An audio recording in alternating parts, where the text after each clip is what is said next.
Well, you just put five guys who score 20 points. That's not a good team. It's just you got to have like a combination of shit. Yeah. That's all people care about now is scoring. Can this guy look at the stats? Look at Russell Westbrook. Brody was tough tonight. Vintage Westbrook. These dudes are what? They're 19 and 33. They suck. And they don't post this shit on House of Highlights. Like, you know what, dog? We Y'all clipping that. tripping. I That's just the want intro. people to like Russell Westbrook. That's the intro, bro.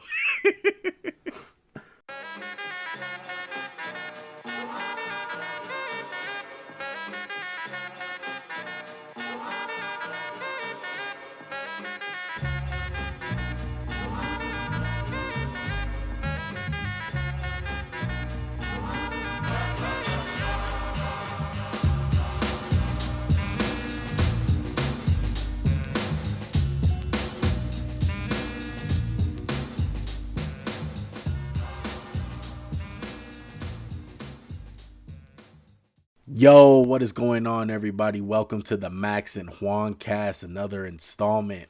I am your co-host, Juan, with my other host. What's up, everybody? It's Max. Once again, bro. Fuck technology, bro. Bro, hashtag that bitch. Bro, you saw me throwing stuff earlier. Bro, you guys don't even know the half of it, man.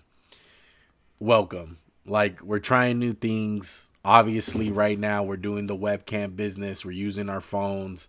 We're trying to get through this technology stuff down to the lights, to the mic, laptops, the whole nine, bro. It's just, sometimes it can be a big old headache. But, as Max likes to say, we fight through what? We fight through adversity at all times. Even though it's frustrating as hell. I ain't even gonna lie. Exactly, bro. I wish we can always have the setup, you know what I mean? Go over there to the dungeon, over there to Max's place. But unfortunately, bro, me and Max live in LA, bro.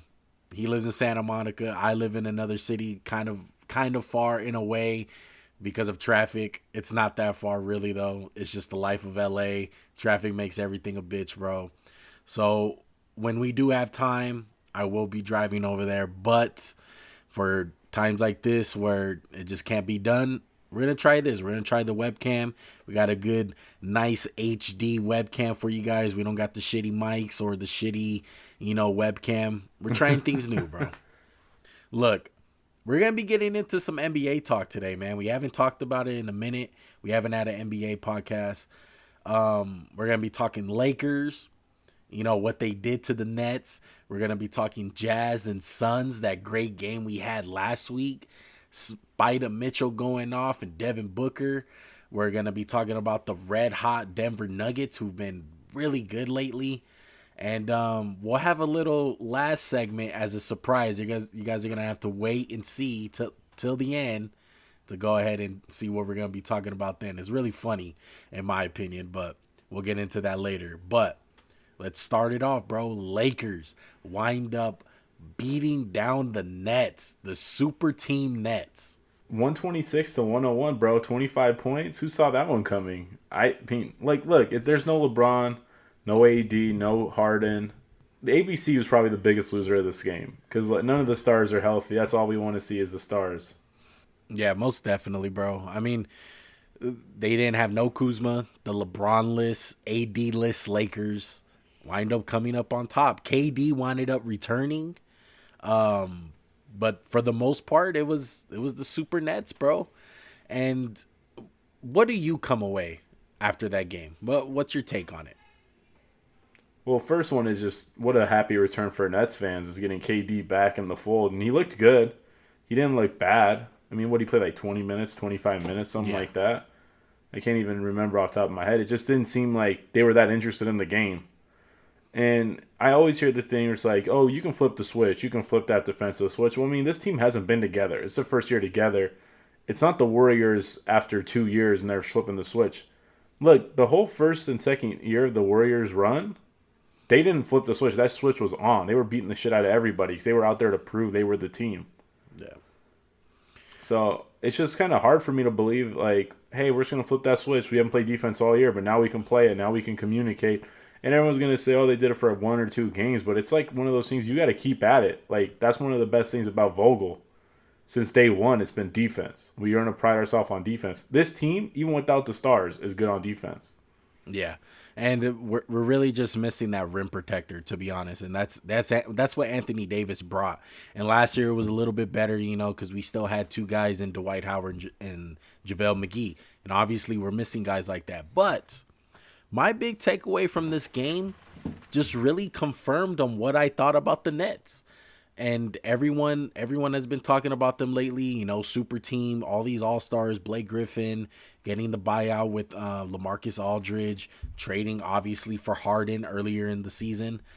They still can't play defense, like you said, Max. And the one guy that's willing to, when he has to, is Kevin Durant, but he can't play defense against every position, and that's including center. And that's the big thing. The Lakers, Andre Drummond, he's nothing special on offense. I think me and you can both agree to that. He was bullying whoever was on him, and it looked very easy, and it seemed like the Nets did not have an answer for a big man. And what creeps up in the back of my mind is the big trump card that the Lakers have from the get-go, ever since last season, and that is Anthony Davis. Hopefully he comes back sooner rather than later. The reports have came out 7 to 10 days. He'll be reevaluated. We'll see what happens with that.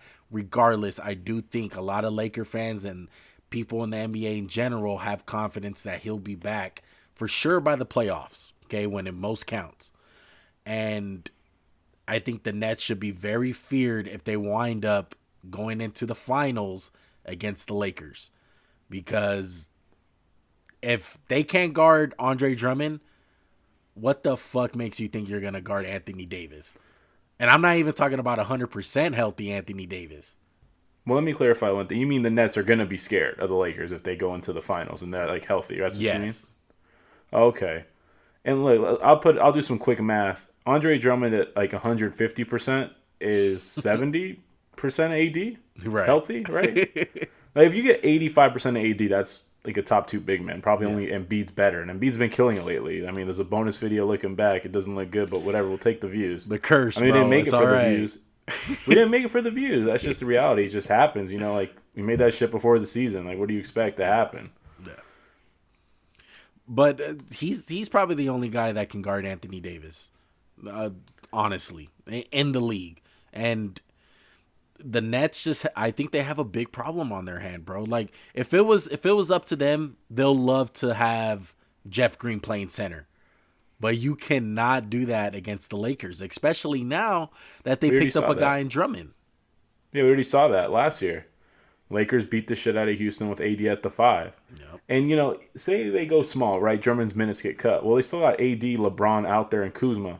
That's 6. That's 3, 6, 8, and above guys. That's bigger than your whole front line, minus KD. So that's what's kind of scary if you're the Nets. It's even if you go against Giannis, who's going to guard Giannis? And the inside are going to try to build that wall and shit.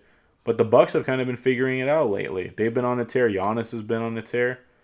I'm just scared as a Nets fan. One, the health of KD. I'm still scared, especially as a Laker fan. I'm still scared for AD. Even if he comes back, it's you missed a chunk of the year for something that's not typically a major injury. It's to a scary part, the Achilles tendon. I understand that. But it's how can you expect these guys to kind of just come back to the playoffs playing their best basketball after 15 games? Yeah. It's can they even find the rhythm? And LeBron's out for 3 more weeks, right? That's what the doctors are saying? Yeah. I'm not worried about LeBron because he's been doing it 20 years. Mm-hmm. But AD, this is second year with the team, new pieces. That's something, too. It's LeBron and Schroeder got time together. AD and Schroeder played, 20 games? 15? Yeah. It's kind of scary to feel you got to jump into a first-round matchup that's probably against who's the 6th seed right now? I'm drawing a blank. I'm sorry. Who's the 6th seed right now? It's probably if you play Portland in the first round, it's shit. Yeah. You really want to just have your first game back against Portland? I mean, not even that though. I mean, what if they wind up slipping far down where they got to play in that play-in tournament? That's just extra games on LeBron and AD's tires, I don't think they'll fall that far, truthfully, just because Schroeder and Montrez are good players. Schroeder's really good. He was in Kyrie's face. They got into it. Yeah. There was some speculation about racial slurs being thrown around, which is kind of a weird thing to see between two players. Yeah. But I mean, it was great to watch. It was a game. I think when he wants to, though, he kind of has that on and off switch. But I think it's granted because the type of player he is. You know, he's very in your face, like you said. He's pressing. He's going 110 miles the whole game, and that tends to wear down on you. So I believe like some games you'll just see him like, where the hell is Dennis Schroeder? Like it's just, man, the energy's not there tonight. But you know, he comes in handy when you're playing against the Nets, and you can tell that the Lakers got up for that game. Like, they were ready. Oh, yeah. They didn't want to be embarrassed on national TV. I mean, my boy Ben McLemore definitely showed up. What do you have, like 6 threes? Yeah, most definitely. But, yeah, I have confidence in the Lakers, man. As far as with the Nets go, I have full confidence they can beat the Nets. That's just my opinion. I think the bigs that they have, whether it's DeAndre Jordan, Blake Griffin, or LaMarcus Aldridge, like, they're going to get toast down low. Well, the key is DeAndre Jordan barely plays. Like, let me look. I'll pull it up right now. I have it. Yeah, he got a DNP coach's decision. So, I mean, this fool's been out of the rotation. I think that's his, like, 4th one lately. Yeah. Like, Nick Claxton's better than him. Blake's better. LaMarcus Aldridge is better. But, I mean, I would kind of say, I think DeAndre Jordan would see some minutes in the playoffs. I will say he'll see a couple minutes. But he's not a needle mover. At this point in his career, he's just whatever. It's just like maybe you can go in there and get, like, one good play out of the guy. Yeah. They're gonna have to outscore you, bro. Like that's the reality of it. They're gonna beat you going for scoring like about 145 points, but they're gonna give up like 140 right back at it. And I mean, no one's even talking about the fact Steve Nash is a rookie head coach, and it's in his first playoff series. It's not like no cakewalk. Mm-hmm. And I know people are gonna say, "Well, Steve Kerr won a championship as a rookie head coach." I mean, Steve Nash didn't play for Phil Jackson, Greg Popovich. He wasn't a GM of a team before. I know he had some assistant shit with the Warriors, but still, it's scary for a first-year coach. And we can go back to the Steve Kerr run with the Warriors. We can point out hey, they didn't play a starting point guard the first 3 rounds of the playoffs. Yeah. They beat the Cavs with 2 of their best players out. On a scale to 1 to 10, what's your panic meter on the Lakers right now? 6.5, 7. I'm not ready to jump off the ship. But it's just kind of like, man, it's getting close to playoff time. We need to see these guys out there. There's no point if AD comes back the first round of the playoffs. You can't expect him to even be in shape. There's nothing like, no one's in shape unless you're like LeBron James. Let's be real. Like, he's a freak of nature. But most guys need to have a game or two or maybe like a week full of games to get back in playing shape. Yeah. It's like football. You guys, he's in shape. But he's in shape, but he ain't NFL game shape. Yeah, he's not in football shape. Yeah, I totally get what you're saying. So where are you at with the meter? I will be a 4. I'm not that worried. I'm the whole big situation. Like, yeah, we're talking about the Nets, but I mean the whole league, especially the Western Conference. No one can really match it with the Lakers when fully healthy, in my opinion. And I think that's just the facts of it, man. What I imagine with the Lakers every time what pops up in my head is what we've seen in the beginning of the year. They were so dominant on the defensive end with Anthony Davis. They were super dominant, and it's hard for me to get that out of my head. And right now they have injuries. Out of shape, AD too. Yeah. Out of shape. Yeah. And, right now they have the injuries, obviously, and that's gonna play a big role. But I have confidence that Anthony Davis and LeBron James will come back and get the job done. I'm not gonna say they're going to win a championship for sure, but at least Western Conference Finals. Like, I have full confidence they're going to make it there. Yeah. Well, who's their biggest rival to get there? Clippers still? Or is it someone else? Or is it Utah? I mean, to be honest, I'm more scared about the Clippers than I am Utah. It's just because of Kawhi and Paul George. And I know we can't trust Paul George in a playoff series, but I'm just not scared of – like, Gobert's your second best player, and he doesn't really fit playoff basketball, if that makes sense. He's a great rim protector, one of my favorite guys in the league. And maybe this is a good way to transition to Utah versus Phoenix. That was a hot transition. We can't have 2 of those guys. That was hot. Aiden and Gobert, who do you trust more in the playoffs? Gobert, because he's been there, but it's like Aiden can shoot the ball a little bit, better finisher. It's just weird because you have 2 guys. It's like those are 2 of your best players, but when playoff basketball comes around, it's like, who do you trust? Like, you going to trust Gobert on an island against the guard? Yeah. Because they're going to just target him on switches like CP3. He did it in the game. He got Gobert on a switch. They got Gobert on a switch. Booker. They cooked him. Yeah, that's a great transition to go into the Suns and the Jazz, because that's realistically after the Clippers, who are big contenders in the West. Like, these two teams went at it. It was a great game. The Jazz winded up falling short, but Donovan Mitchell, bro, like, he came out to play. Booker was balling out. Chris Paul was balling out. It's a shame because most likely those two teams are going to end up 1-2, in my opinion. So the only way we can get that series is if they meet in the Western Conference, and that will mean that one of them has to get past the Lakers or the Clippers, regardless, to face each other. Do you think the Phoenix Suns, are you worried at all about it being the first time for most of the team? Yeah, I think they have a little bit of a problem with DeAndre Ayton. Like, I don't think as deep as we are in the season and as much as he has played, I don't think he really has a defined role. There's just times in games where he just vanishes. It's kind of like the Wiggins effect from a few years ago. Yeah. It's not nearly as bad, but it's like you forget he's out there. He doesn't touch the ball for a few possessions. To me, he's got to get like 15 to 18 a game. And I know he averages that, but sometimes you just see the box score and it's like 8 points a game, 6 points a game. And it's like, how did that happen, bro? How did you not get the touches? And I know Mikal Bridges has stepped up this year. He's kind of I feel like him and Mikal Bridges Mikal Bridges kind of stole some of his shine. It was like supposed to be Aiden's breakout year, but Mikal Bridges has had a better year in my opinion. Man, it's just hard, bro.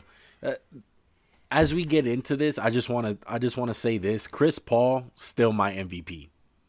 Like, the work that this guy has done ever since he's walked into the NBA, every team he's been on drastically improved. Even a team like the Rockets, when he was on there, they were a good team without him, elevated them to the status where they were almost going to make the finals and beat the Warriors if it wasn't for CP3 getting hurt. That's another story for another day.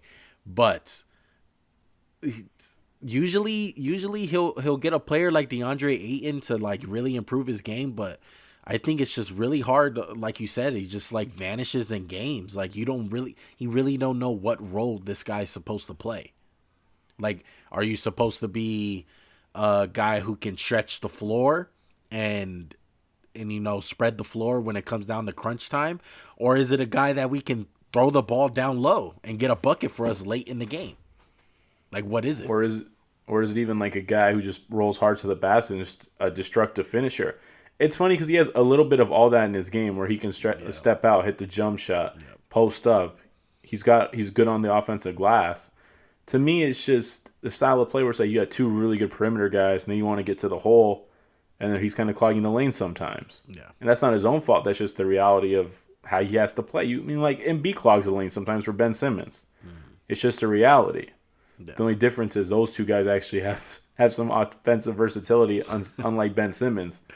Like, I think Aiden's the X factor. If they could figure out a way to unlock him, but I don't think it's going to be this year. They're like one more year away from like figuring this thing out for real. Yeah. Like, I know they're the 2 seed, but the Suns have kind of skipped a phase in their development. I've always talked about this. It's like, so here's what we're going to do. We're going to make the playoffs as like a 6 to 8 seed. We're going to be feisty, but we're going to get knocked out in like the first or second round. Well, they're already at the 2 seed. They're like, oh shit, we skipped that phase. So you remember with the Nuggets? Yeah. They lost in the first round. Then they had the playing game with the Timberwolves before the playing game was a thing and they lost it. Yeah. And then they jumped to like the 2 seed. And you're like, oh shit. They're kind of like on that track. And then they lost to the Trailblazers, excuse me. Yeah. Yeah, so Phoenix has kind of skipped that stage where it's like, oh, we were kind of a feisty 8 seed. But maybe the bubble kind of gave them that experience. I don't know. It's kind of weird. It is weird because even a team that I can think of the best example is kind of like the Warriors with their first championship, where Curry and Clay with Mark Jackson, like, they went deep, kind of. Like, they had a deep playoff run as far as, like, giving the San Antonio Spurs, like, all they can handle. Like, they had that experience before going to multiple finals. Well, they also had the Clippers experience with Donald Sterling, and that's just a fiasco. Yeah. of a situation to jump into. I can't fault them for losing that series. Remember the Clippers? They protested the game when they took off the warm-ups. Mm-hmm. Like, that team had deep experience, so, and it's like people are going to say, what about the Lakers last year? It's like, well, that, we had, I think LeBron's the veterans. exception. No, yeah, it's like we had all veterans. Like, Rondo's been there. Danny Green's been there. Mm-hmm. It's like the only guy who hadn't been there was Kuzma and Caruso. It's like all the team had good playoff runs. Right. So, are you sold on the Jazz yet? No, I mean, they're good. I know they're good. I just don't buy them as a real finals contender. I don't think Mitchell's good enough yet. I don't think Gobert's good enough to help him out. Like, it's cool, right? They're just like the Hawks. They're like the Hawks from a couple years ago, or a few years ago at this point. Where it's like, oh, look, Paul Millsap, Al Horford, Jeff Teague's taking the leap, Kyle Korver. Would you have more confidence if LeBron wasn't on the Lakers? Yeah, I definitely would. I'd be like, okay, they're a finals team. I just don't trust them against LeBron. Because, like, we've seen it too many times. Like, regular season, they're like the sweethearts. Do they have anybody who's top 10 in the league? No, they don't. Mitchell's close, but he's not there yet. He's close, yeah. They just have a bunch of guys. I trust the Clippers more. I don't trust the Clippers because of Kawhi. Like, Kawhi's a top 3 guy. You trust Paul George, though? Yeah. I want to. I really want to, bro, but he don't make it easy. Yeah.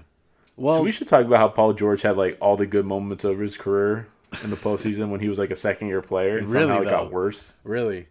That's another example of, like, the Pacers. Like, you thought the Pacers were going to take their lumps, but they just winded up falling short every time. And partly because LeBron. But, that's just another example of a team just, growing. Yeah, exactly. They had the first half of the year where Vogel was like the offensive. They had he was the all-star head coach, and they just fell off a cliff, and the Knicks like eliminated them. And remember that's when Roy Hibbert went from hero to zero. Remember he had like 0 points in the playoffs. Everyone was looking for him and shit. Yeah. What was the guy in the Hawks? The ball guy who could shoot, like Antic. Pero Antic, just destroyed Roy Hibbert's career. That was when, like, the whole stretching the floor, like, changed the NBA. Oh, man. Dude, that Roy put Hibbert Frank Vogel, like, in a fucking shell, bro. He even said it. Like, that changed his coaching career. He was like, what the fuck is going on? Couldn't figure it out. What? Roy Hibbert can't shoot threes. What do we do? Well, look, we're talking about the Jazz. We're talking about the Suns. Let's get into the next dog in the West. And that's the Nuggets, bro. And our last podcast, I said it. I said right now that Anthony Davis and LeBron James are hurt, and the Lakers are trending down. They're going to lose a couple of games. This is the time where the Nuggets got to go on a run. They made that trade for Aaron Gordon, so obviously they think that they improved as a team, so they got to start stacking these wins. And my goodness, bro, have they been stacking wins. Unfortunately, they lost tonight. It broke their streak, but they're on a tear, bro. They were going to win that game, too, and Boston just, like, annihilated them in the fourth. Yeah. We said it on the trade deadline. We love the move for Aaron Gordon. He's done an amazing job for them. Maybe amazing is a bit of a stretch, but he's definitely improved them. It's everything they did at the trade deadline helped their team. There's no doubt about it. They didn't give up anything really important, and they just added bodies. Yeah, and Jokic continues to have an MVP-type season. Michael Porter. What's your thoughts on Michael Porter? He's kind of proven why they shouldn't have traded him. He's just too hot and cold for me right now. He's just the typical, what's the word, boomer bust. He's going to get you 20, he's going to get you 6, bro. And I can't really trust that in a playoff series. Remember when he was like calling for more minutes and shit and he hadn't even done nothing? It's just... He's supremely talented, but can we expect him in his system? Well, he's the third dog, right? Let's just say he's the third head on the snake or whatever. Yeah. He's never going to get really the chance to step into be another all-star because it's like, oh, we got Murray to get touches, we got Jokic. No one should take touches away from Jokic. So how do you expect him to develop is my question. Yeah. Like, is the best version we ever see of him going to be in a place like Denver, or is it going to be when like he signs a big free agent contract? Maybe with someone like Detroit, like Jeremy Grant. Like how Jeremy Grant, he's like, people were saying, oh, he's an all-star. It's like, no, he's just getting points. It's not hard to get 20 points in the league right now. Yeah. Oh, man. It's tough, dude. The Nuggets, the Nuggets are one of those teams where it's all about the performances on two of their players. It's gonna be Murray, number one, and number two, it's gonna be Michael Porter. And if those two guys show up to play, I have confidence personally that they can beat anyone in the league, including the Lakers. I really do believe that. If those two guys are on, they're going to wind up at least going to 7 games with the Lakers, and it's going to be big trouble. Can I give you the top 7 seeds in the West real quick? Yeah. We got Jazz, Suns, Clippers, Nuggets, Lakers, Blazers, Mavericks. That's it. And Grizzlies are 8. Yo, 1 through 7, I don't want to play any of those teams, man. Like, that's like a really tough first round. Like, I don't think Portland's that good, but it's like, man, they're fucking annoying to deal with. Exactly. Like, Damian Lillard is there. Yeah. They have, like, a top 10 player in the league. Luka, top 10 player. Like, every one of these teams, maybe except for Phoenix, the top 2 have a top 10 player in the league. Yeah. Which is crazy to think about. As my nose itches. God dang it, man. Leave that in there. It's so freaking annoying. I'm not picking. I'm just itching, man. Nah, man, I completely agree with you. The West is stacked, and the Nuggets and Jamal Murray specifically better get their game together, because he's gonna be the main key on if the Nuggets go anywhere. Well, I think we've been a little too hard on him, because in the beginning of the year, he always starts slow. He's picked it up, but I feel like it's just the same Jamal Murray from last year. I haven't seen him. I haven't seen take Bubble that Murray. Leap. Yeah, exactly. I mean, we've seen like a couple games, and maybe that's just who he is at this point. It's just he's inconsistently like good, great. Maybe he's just a big game type of guy. Like, what if the playoffs come and he steps it up? Like, he's just one of those guys. Who knows? I bet the Nuggets are hoping that. I mean, I wouldn't bet against him going off in the playoffs, would you? I wouldn't. He's the epitome of feast or famine, bro. Like, we've been doing a lot of the NFL stuff, boom or bust, feast or famine. He is boom or bust. Yeah. The playoffs are coming soon, bro. It's going to be interesting the way things turn out. It's going to be very interesting about the Lakers, like we said, with LeBron and AD. But the East is cooking up with the Sixers. The Sixers are still doing good. Right now, it's just, oh, man. It's a lot of wait and see. I really want to see where everyone ends up. Can I hit a few things in the East before we move on? Of course. What do you think about the Hawks lately? They've been like surging ever since Lloyd Peirce. Who would have guessed he was a bad coach? Yeah. But they're surging. To me, it's a top 3. Like, it's 3 heavy teams in the top. It's like 76ers, Nets, Bucks. That's it. Who else are you worried about? I know the Heat are still there. They're kind of feisty. To me, Boston's done. Like, they're not a contender. They're a pretender if I've ever seen one. Oh, my God. Like, how do the Hornets have a better record than Boston? They have arguably a top 10 player in Jason Tatum. He scored 50. Oh, that's what I want to get into, bro. So Zach LaVine actually played the Hawks. Oh, my God. On, when was that? Saturday night. 3 days ago? Yeah, it was Friday or Saturday night. Great game by Zach LaVine. 50 points, career high. 39 of them in the first half. What a L. Yeah. To me, it just goes back to what we've always been saying about Zach LaVine. I think he's just very overrated. He's a scorer. To me, if you're putting up all these points and you're losing, it's like, what do you do? Like, are you that good if your team just consistently loses? And they improved with Vucevic. A lot of people said, oh, Vucevic, this is the trade that puts him over the top. This, blah, blah, blah. People really say that? Yes, like, people love that trade. It's Nikola Vucevic, not Nikola Jokic. Come on. What are you talking about? Like, he's good, but I think we said it. He's not a needle mover. What's he going to do for you? Like, they're the 10 seed right now. What, is he going to get you to 8? Is that what your goal is, to get to 8? Yeah. Well, people loved it, man. I was checking out a lot of other podcasts, including some big time ones. Like, I felt like we were some of the few people that just disliked it. I just don't see what it gets you. It gets you a good player, yeah, another all-star, sure, but like, is Vucevic an all-star if he's in the West? No. Not even close. And I think it really does come back to what you feel about Zach LaVine. Like, how do you really feel about him? That's what really puts that trade, whether it's good or bad. I mean, he is what he is, man. He's just a scorer. He doesn't elevate. And people are going to say, the Bulls, they're young. They got all these young guys. They got Kobe White, Patrick Williams. I like Patrick Williams. He's a good young player. Lauri Markkanen. At some point, though, it's like, you going to rely on Zach LaVine to be the best guy? Like, when your top player isn't top, what's Zach LaVine? Maybe like a top 40? I know I've been doing a lot of like top whatevers this podcast. I apologize, but like, where's Zach LaVine? Like 30 to 40, right?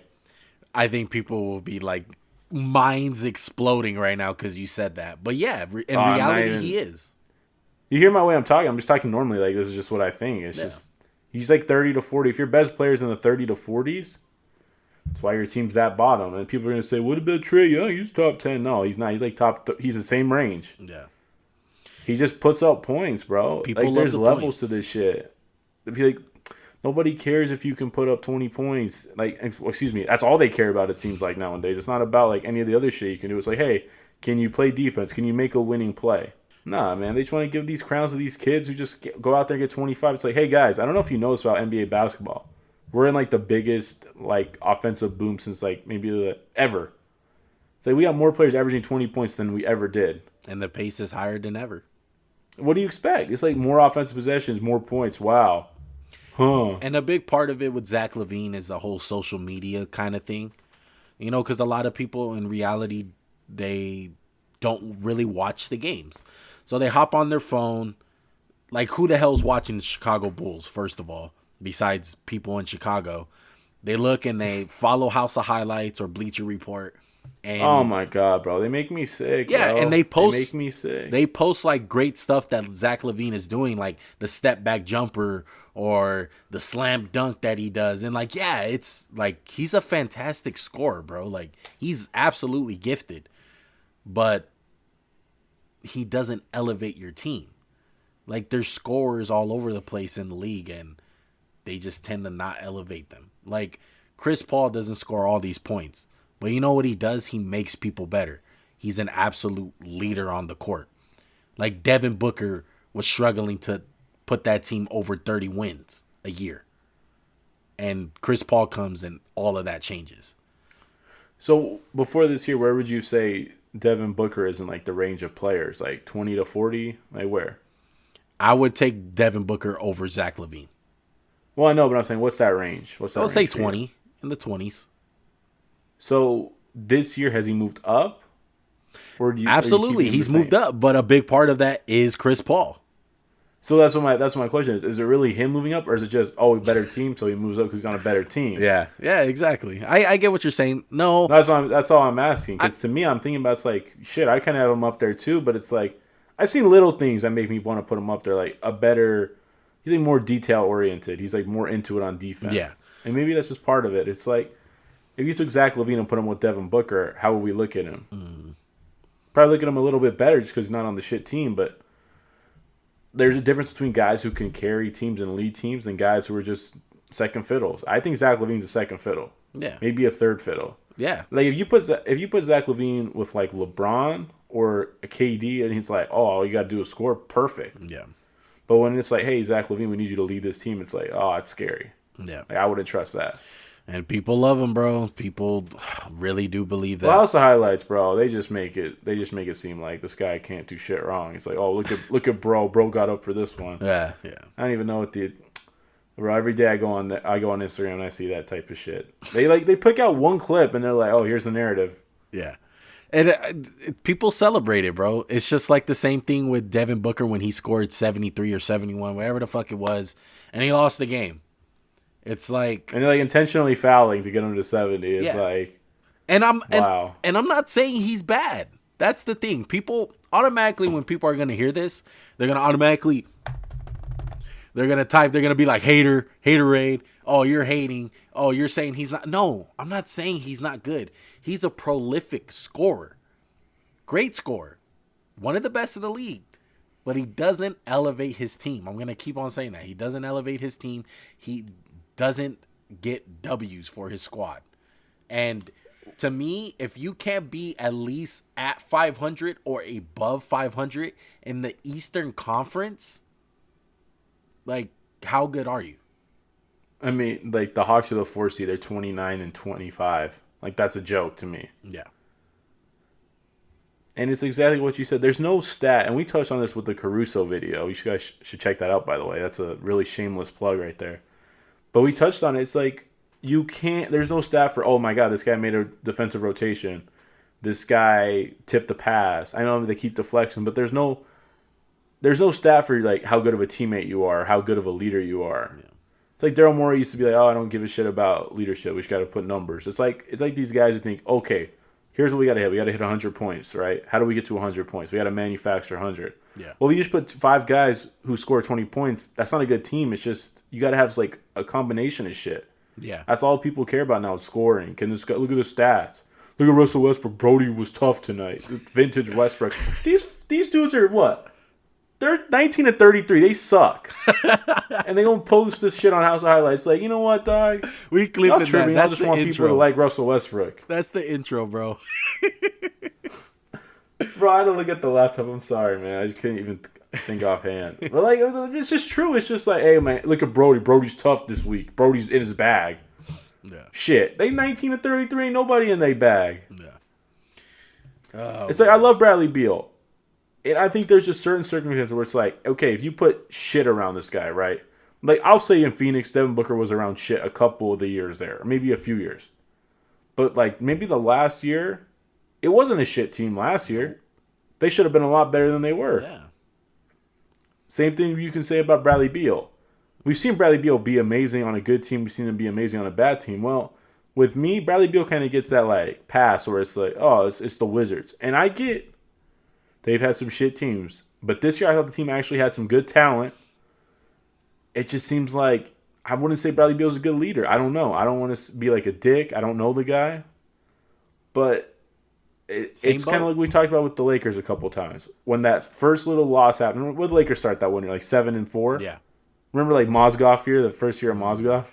The only year of Mozgov, I should say. But as soon as we won that sub, I said, bro, watch. We're going to like lose 2 games in a row, young team, no leader. It's going to slip. Yeah. And it was like 13 in a row we lost. And that's that the shit way happens it goes. if you don't have a team, that a leader. Shit's real, bro. Look, a lot of people think you just plug and play these players and you wind up manufacturing points just off people's averages. Like, no, these people are human beings. Like, there's a lot of shit that goes on off the court. And certain players just don't know how to elevate their squad. Like, Chris Paul is constantly on motherfuckers in the locker room. Like, no, dude, get better. No, stay. Like, no, stay after practice. No, that's not good enough. Little stuff like that where you're a good player and a good leader is the greatest combination. Because obviously, like, for instance, like a guy like Jared Dudley, if he's on a really bad team, like, they're gonna still be bad. Like, yeah, they'll probably be as a cohesive unit. You know what I mean? Like, oh, like next year, like we're just building. But a lot of players are not gonna listen to him and really take everything in because he's not doing it on the court. That's what makes LeBron so well. That's what makes I'm not gonna say Kobe because that's kind of a bad example. But Chris Paul, you know what I mean? LeBron James, those guys, where they're good players and you can take criticism from guys like that because they're doing it on the court. They're not bad. Would you say Jimmy Butler's a good leader? Absolutely. I would say he's a good leader, but it's also like you need the right type of mentality. Like, you got to understand. Like, I don't think Jimmy Butler is understood very well. And we can say Udonis Haslem probably helps him be a better leader because Udonis Haslem's like, he's the OG on the block. He's been there 17 years or whatever. Yeah. So why is Udonis Haslem in the league? Because his talent? No, he's probably not even that good at basketball anymore compared to these young kids. But there's leadership. And you see that with a lot of bad teams. They got nobody like who's a good leader on their bench. Like, that's what the Pelicans have. Like, who's the Pelicans on their bench? No one who's a good leader. Yeah. They don't got no veteran. They got like Steven Adams. Guys like what they got. Steven Adams, he's okay, but he's not like a leader. Exactly. I feel like he's just like, and that goes hand in hand with the talent. Like, you need to have one or the other. Like, if you don't have that guy that's good talent wise and he's bad leadership, but you have that veteran in there, You know, like for instance, like with Chicago, like if they had a guy like Udonis and telling Zach LaVine like, nah, get these guys together. Like, you guys should be staying after practice. You guys should be watching more film. No, you guys should give more effort on that rotation. Like, that's what it comes down to. You got to have one or the other. Like, you can say, going back to Kobe, like, he was a bum his last 2 years, if you want to say that, because of all the injuries. But there's so many, probably countless stories of people getting better from watching him or just seeing how he prepared or him being a leader. Yeah. And there's no stat to quantify that. There's just no stat, and it sucks, and no one's ever going to come up with it. Sorry to say, but it doesn't get the credit it deserves because everyone wants to see the 10-second highlight clip and all that bullshit that don't really matter in the scheme of things. Yeah, it's a great dunk. Yeah. Like, Anthony Edwards had the best dunk of the year. Is he a good rookie? Not really. It's just the reality, and they just make it seem like, oh, look at the highlights. Yeah. Everyone's so highlight-driven. It's just, how about, like, the substance? Yeah. That's all we're trying to say. It's a highlight world. That's all I'm trying to say. I don't know how you feel. No, I completely agree, man. It's a highlight world.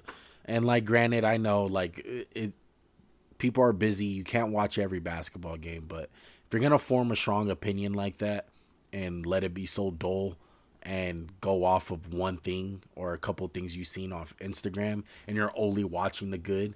Like, for instance, me and Max are doing prospects right now for the NFL. And I don't pull up highlight tapes. Yeah, it's good. You can see the good, but I want to see what a guy's doing when he's down 20. I want to see what a guy's doing when he's hurt a little bit. Like, I want to see what he does when he's fighting through adversity. Is he running his route like even harder when he's down? Like, that's what it comes down to. Yeah, you can make a highlight tape of anybody that plays a sport and you can make it look good.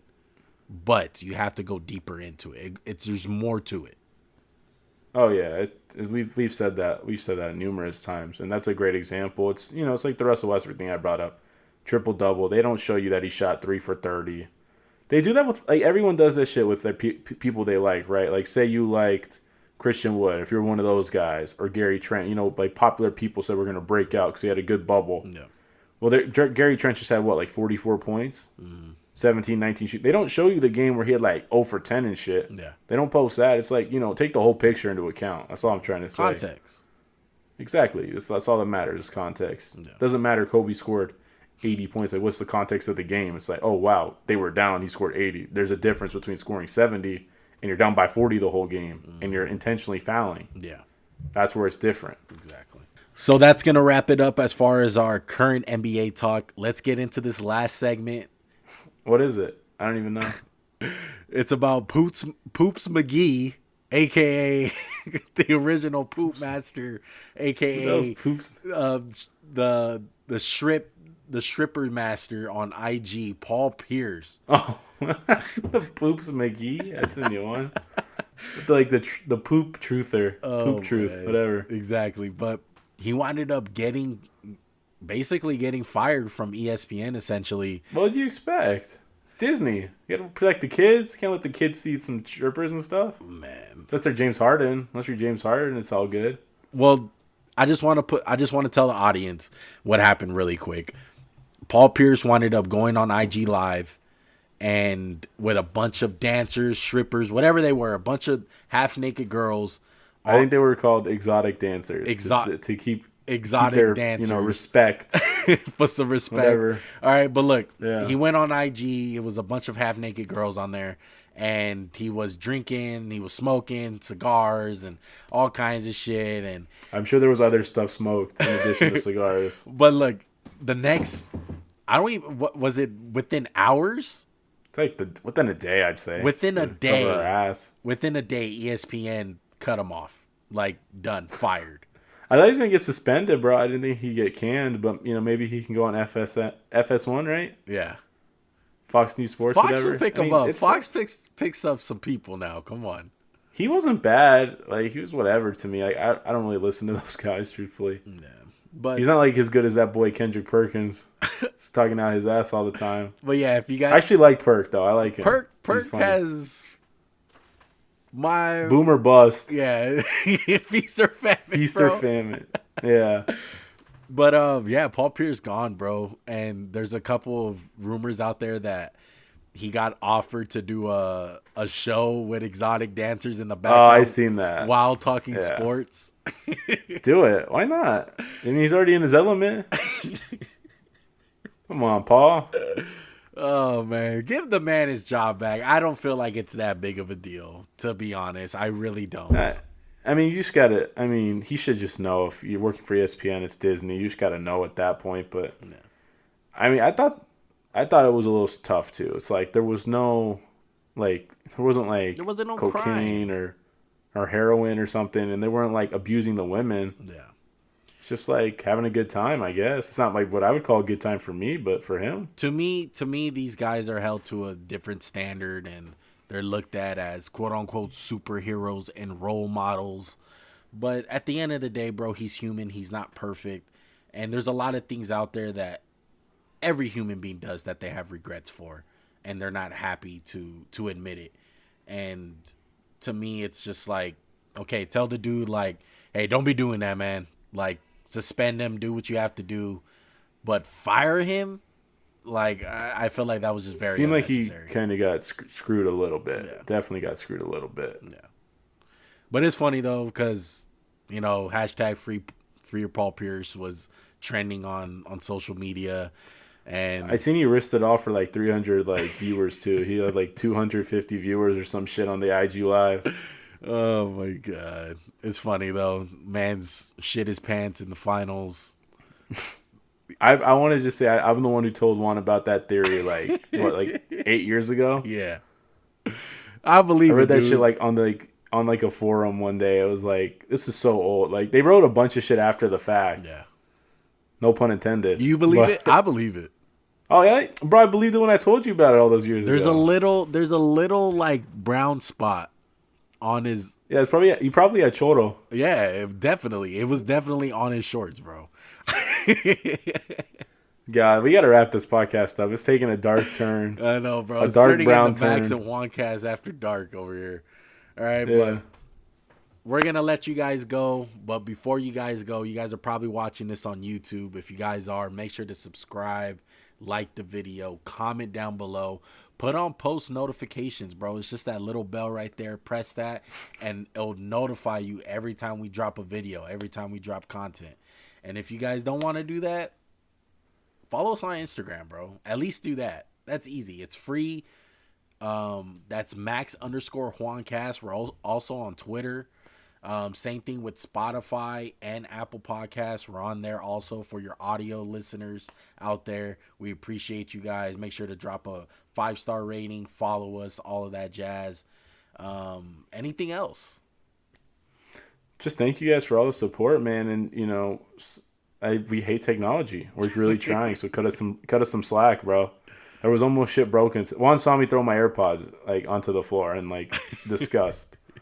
All right, man. It wasn't as bad as last podcast because I was about to like just burn my house down because I was so irritated. like when I get annoyed like that, I'll just like give you guys some background. I want a meteor to hit the earth, like to take me out of the pain. Like there was a point where we were like setting up, like took off my hat, like, and Juan just started laughing. I'm like, "What's wrong? My like hair or something?" He goes, "Just like the pain on your face." I was like, "What did he say?" He's like, "Oh, you know you can." No, I don't want to say it. Never mind. We'll move on. Yeah, just move on. Move on, man. Right.